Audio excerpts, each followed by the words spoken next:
America ने थोड़ी देर पहले जिस बात का अंदेशा जताया था वो बात फिर से सच साबित हो गई है। काबुल एयरपोर्ट के बाहर फिर से एक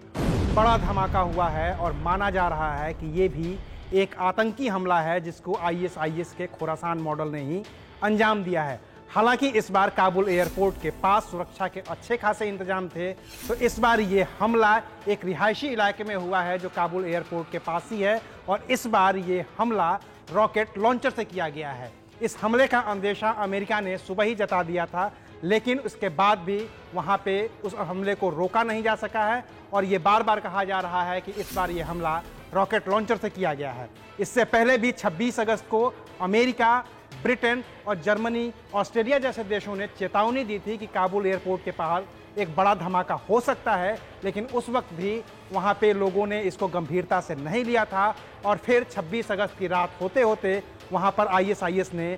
2 बड़े धमाके किए थे जिसमें 170 लोगों की मौत हुई थी और उनमें 13 अमेरिकी सैनिक भी शामिल थे। अमेरिका ने इसका बदला भी लिया था, उसने ड्रोन से हमले किए थे, कई आतंकियों को मार गिराया था और अमेरिका की ओर से जो बाइडेन ने कहा था कि ये कोई आखिरी ड्रोन हमला नहीं है, हम फिर से हमले करेंगे, हम फिर से आतंकियों को नेस्तनाबूद करते रहेंगे। न्यूज एजेंसी रॉयटर्स का ये कहना है कि ये हमला एयर स्ट्राइक है और इसको अमेरिका ने अंजाम दिया है, अमेरिकी एयरफोर्स ने अंजाम दिया है। इस हमले में अब तक 2 लोगों के मौत की पुष्टि हो चुकी है जिसमें एक बच्चा भी शामिल है। और ये बात ध्यान रखने लायक है कि ये जब हमला हुआ है तो वो तारीख है 29 अगस्त 2021 और 31 अगस्त 2021 वो आखिरी तारीख होगी जब काबुल एयरपोर्ट अमेरिकी सैनिकों के कब्जे में होगा। 1 सितंबर 2021 से पूरा का पूरा अफगानिस्तान तालिबान के कब्जे में होगा जिसमें काबुल एयरपोर्ट भी है। और 29 तारीख को जब ये हमला हुआ है तो काबुल एयरपोर्ट के जो 3 गेट हैं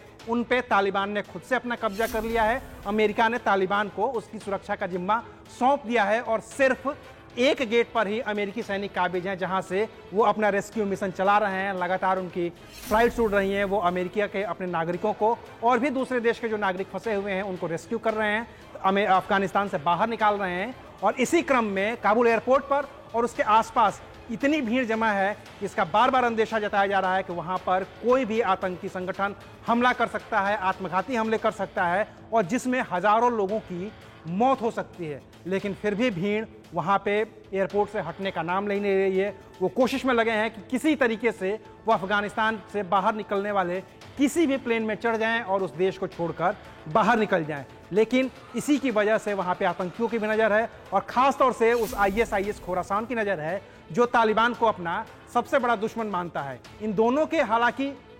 विचारधारा करीब करीब एक तरह की है। ये दोनों ही मानते हैं कि हथियारों के बल पर सत्ता काबिज की जा सकती है, ये दोनों ही मानते हैं कि शरिया का लागू होना जरूरी है, लेकिन फिर भी इन दोनों के आपसी जो विचारधारा है, इनके जो शासन करने का तरीका है, उसमें जो फर्क है वही इन दोनों को एक दूसरे का दुश्मन बनाता है। और यही वजह है कि अब जब अफगानिस्तान में तालिबान का कब्जा है, अमेरिका धीरे धीरे करके वहां से बाहर निकल गया है, तो अब आईएसआईएस जैसा एक आतंकी संगठन वहां पे तालिबान से लड़ने के लिए आ गया है और अब वो तालिबान के कब्जे वाले अफगानिस्तान में आम लोगों को, निहत्थे लोगों को निशाना बना रहा है और उन्हें मारने की कोशिश कर रहा है ताकि वो उसका कब्जा हो सके। इन दोनों के बीच का एक बुनियादी अंतर यह भी है कि तालिबान ने जब भी कब्जे की बात कही है तो वो सिर्फ और सिर्फ अफगानिस्तान पर कब्जे की बात कही है, जबकि आईएसआईएस का जो खुरासान मॉडल है वो ये कहता है कि जितने भी देश हैं उनको इस्लामिक बनाना है, उनमें शरिया लागू करना है। इसलिए वो अफगानिस्तान के बाहर भी अपना पैर पसारने की कोशिश करता रहा है। उसको पाकिस्तान से समर्थन मिल रहा है, उसको दूसरे और भी देशों से समर्थन मिल रहा है, जिसकी वजह से वो तालिबान के खिलाफ इतना कट्टर होता जा रहा है, उग्र होता जा रहा है, उनसे लड़ने की कोशिश कर रहा है। लेकिन इन सब में जो नुकसान है वो सिर्फ और सिर्फ आम अफगानियों का हो रहा है।